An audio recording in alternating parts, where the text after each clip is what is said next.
പ്രധാനമന്ത്രി ഇപ്പോൾ federation of Indian chamber of commerce and ഇൻഡസ്ട്രീസിന്റെ 95ാം വാർഷിക സമ്മേളനത്തിൽ സംസാരിക്കുന്നു. അതിലേക്ക് कहने का मतलब ये कि गांव के लोग अब बाजार, स्कूल, अस्पताल और दूसरी सुविधाओं से तेजी से जुड़ रहे हैं। गांव में रहने वालों की आकांक्षा बढ़ रही है। वो सोशियो इकोनॉमिक मोबिलिटी चाहते हैं। सरकार अपनी तरफ से इन्हीं आकांक्षाओं की पूर्ति करने में जुटी है। अब जैसे हाल में लॉन्च की गई पीएम वाणी योजना, उस पीएम वाणी योजना को ले लीजिए। इस योजना के तहत देश भर में सार्वजनिक वाईफाई हॉटस्पॉट का नेटवर्क तैयार किया जाएगा। इससे गांव-गांव में कनेक्टिविटी का व्यापक विस्तार होगा। मेरा तमाम उद्यमियों से आग्रह रहेगा कि इस अवसर का उपयोग करते हुए रूरल और सेमी रूरल क्षेत्रों में बेहतर कनेक्टिविटी के प्रयासों में भागीदार बने। ये निश्चित है कि 21वीं सदी के भारत की ग्रोथ को गांव और छोटे शहर ही सपोर्ट करने वाले हैं।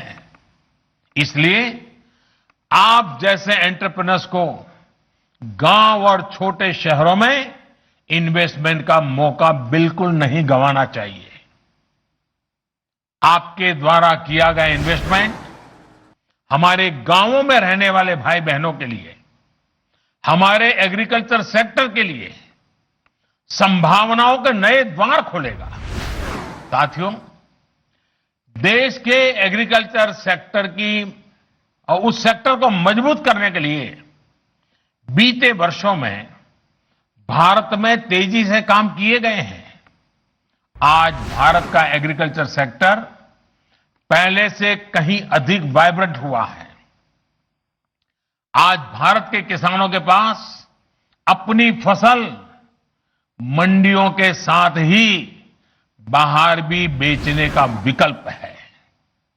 आज भारत में मंडियों का आधुनिकीकरण तो हो ही रहा है। किसानों को डिजिटल प्लेटफॉर्म पर फसल खरीदने बेचने का भी विकल्प दिया है। इन सारे प्रयासों का लक्ष्य यही है कि किसानों की आय बढ़े, देश का किसान समृद्ध हो। जब देश का किसान समृद्ध होगा तो देश भी समृद्ध होगा। आपको मैं एक और उदाहरण देता हूं कि कृषि क्षेत्र को पहले कैसे हैंडल किया जा रहा था। साथियों, हमारे देश में पहले इथेनॉल तक को प्राथमिकता देकर इंपोर्ट किया जाता था, जबकि खेतों में गन्ना किसान परेशान रहता था कि उसका गन्ना बिक नहीं रहा या उसके गन्ना किसानों का हजारों करोड़ रुपए का बकाया भी समय पर मिलता नहीं था। हमने इस स्थिति को बदला। हमने देश में ही इथेनॉल के उत्पादन को बढ़ावा दिया। पहले चीनी बनती थी, गुड़ बनता था। कभी चीनी के दाम गिर जाते थे तो किसान को पैसे नहीं मिलते थे। कभी चीनी के दाम बढ़ जाते थे तो कंज्यूमर को तकलीफ होती थी।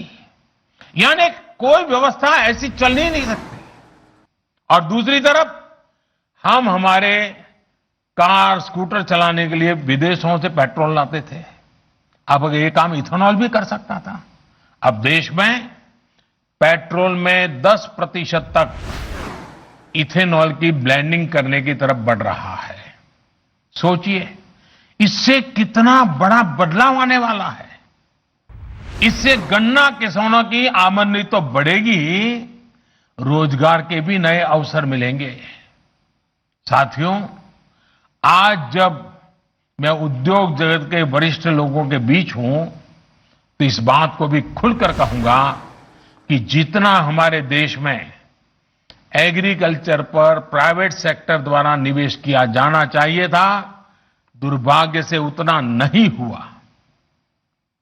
इस सेक्टर को प्राइवेट सेक्टर द्वारा उतना एक्सप्लोर ही नहीं किया गया। हमारे यहां कोल्ड स्टोरेज की समस्याएं रही है। बिना प्राइवेट सेक्टर के सपोर्ट के सप्लाई चेन बहुत सीमित दायरे में काम करती रही है। फर्टिलाइजर की किल्लत होते आपने भी देखा है। इसका कितना इंपोर्ट भारत करता है आप भी जानते हैं। एग्रीकल्चर सेक्टर की ऐसी कितनी ही चुनौतियों के समाधान के लिए केंद्र सरकार निरंतर काम कर रही है, लेकिन इसमें आपके इंटरेस्ट और आपके इन्वेस्टमेंट दोनों की आवश्यकता है। मैं मानता हूं कि एग्रीकल्चर से जुड़ी कई कंपनियां अच्छा काम कर रही हैं, लेकिन सिर्फ उतना ही काफी नहीं है। फसलें उगाने वाले किसानों को, फल सब्जियां उगाने वाले किसानों को जितना आधुनिक टेक्नोलॉजी का, आधुनिक व्यापार और उद्योग के तौर तरीके का जितना सपोर्ट मिलेगा, उनकी जरूरतों को देखते हुए जितना हम इन्वेस्ट करेंगे, उतना ही हमारे देश के किसानों का फसलों का नुकसान कम होगा, उतनी ही उनकी आय बढ़ेगी। आज ग्रामीण क्षेत्र में एग्रो बेस्ड इंडस्ट्री के लिए बहुत बड़ा स्कोप है।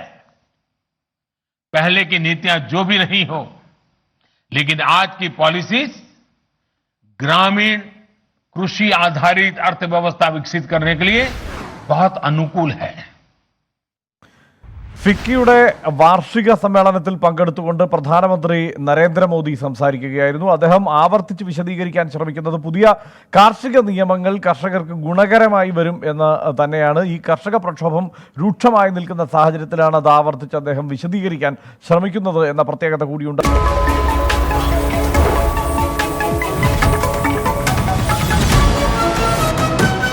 24 2 വർഷത്തിന്റെ നിറവിൽ